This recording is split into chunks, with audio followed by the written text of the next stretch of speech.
देखा कि हाय हाय help me, यानी कि आप देखें कि इसराइल में हेल्प मी के हमें यानी कि हेल्प यानी कि पुकार रहे हैं।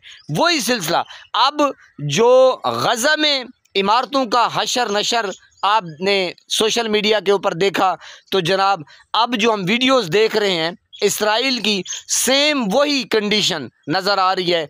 तो देखें, अल्लाह के घर में देर ज़रूर है, अंधेर नहीं है। बिस्मिल्लाहिर्रहमानिर्रहीम, अस्सलामु अलैकुम वरहमतुल्लाहि वबरकातुहू। मैं आज़म दर्द, आप मेरा यूट्यूब चैनल देख रहे हैं, सुन रहे हैं आज़म दर्द ऑफिशियल।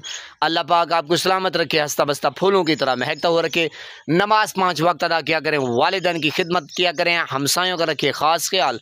हमेशा हमेशा हक़ और सच की आवाज़ को बुलंद करते रहा करें। जहाँ देखें किसी के साथ जुल्म ज़्यादती, वहीं पर अपने होने का सबूत दीजिए। ये वही इसराइल है जनाब कि आपने देखा पिछले कई महीनों से जुल्म जारी है, जबर जारी है। बेचारे मासूम निहत्ते लोगों को मैंने कहा इस कदर रुलाया तड़पाया कि उनकी आहो पुकार जो है वो अल्लाह रब्बुल इज़्ज़त के पेश हुई। और जनाब देखें आज का दिन, कल का दिन कि जनाब ईरान के ऊपर फिर वही साजिश, और जनाब ईरान ने जो दोबारा कार्रवाई की, तो आपने देखा कि हाय हाय हेल्प मी, यानी कि आप देखें कि इसराइल में हेल्प मी के हमें यानी कि हेल्प यानी कि पुकार रहे हैं।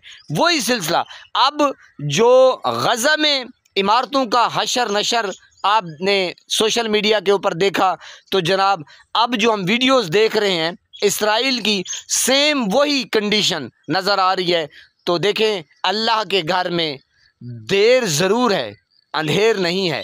तो अल्लाह बहुत मेहरबान है, वो करीम ज़ात है, वो जल्द सुनने वाली ज़ात है। बस वो क्या कहते हैं कि पुकारने की देर है, अल्लाह रब्बुल इज़्ज़त बस वो तैयार बैठी है वो ज़ात। तो देखें कि अल्लाह रब्बुल इज़्ज़त ने ये जो इसराइल है, सबसे इम्पोर्टेंट बात जो है ना, वो इसराइल इसका एक जो घिनौना किरदार रहा है। अब जंग क्यों यानी कि ईरान के ऊपर मुसल्लत की, इनको खदशा था कि ये मिसाइल बना रहा है। तो क्या किया, बस ऐसे ही मुलव्विस करके उसने जनाब दे मार शुरू की।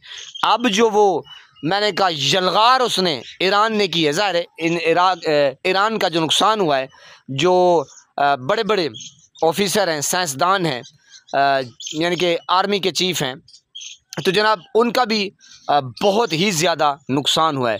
लेकिन ईरान ने जो ख़बरदार किया है, जो बताया है कि जो आप हमें समझ रहे हैं वो हम नहीं हैं। तो जो गज़ा का बदला है, मेरे ख़्याल में उन्होंने ईरान वालों ने अच्छी खासी दुर्गत बनाई है। अल्लाह ताला से दुआ है अल्लाह रब्बुल इज़्ज़त मज़ीद हमारे ईरानी भाइयों को कामयाबियों से हमकिनार करे। हमारी दुआएं, नेक तमन्नाएं और खलूस दिल से हम उनके साथ हैं। पूरा पाकिस्तान उनके साथ है, पूरी पाकिस्तानी कौम उनके साथ है। तो जनाब उनका जो इजलास हुआ, जो वहाँ हमारे यानी कि जो मुद्दमीन शिरकत उन्होंने की, तो उन्होंने भी अपने इजहार किया कि हम ईरान के साथ खड़े हैं। तो जनाब ये है ईरान का हमला और बड़ी कार्रवाई के इसराइल के रोंगटे भी खड़े हुए, और जनाब इसराइल में हेल्प मी की आवाज़ें बुलंद हुईं। जब उन्होंने देखा कि आसमान रंगीन हो गया है, तो उनके तोते उड़ गए। अल्लाह पाक से दुआ है कि अल्लाह रब्बुल इज़्ज़त ईरान के मुल्क को, ईरानी भाइयों को मज़ीद फ़तह नसीब करे। अल्लाह पाक आपको सलामत रखे, हंसता बसता फूलों की तरह महकता हुआ रखे। नमाज 5 वक्त अदा किया करें, वालिदैन की खिदमत किया करें, हमसायों का रखे ख़ास ख्याल। हमेशा हमेशा हक़ और सच की आवाज़ को बुलंद करते रहा करें। जहाँ देखें किसी के साथ जुल्म ज़्यादती, वहीं पर अपने होने का सबूत दीजिए। अल्लाह निगहबान।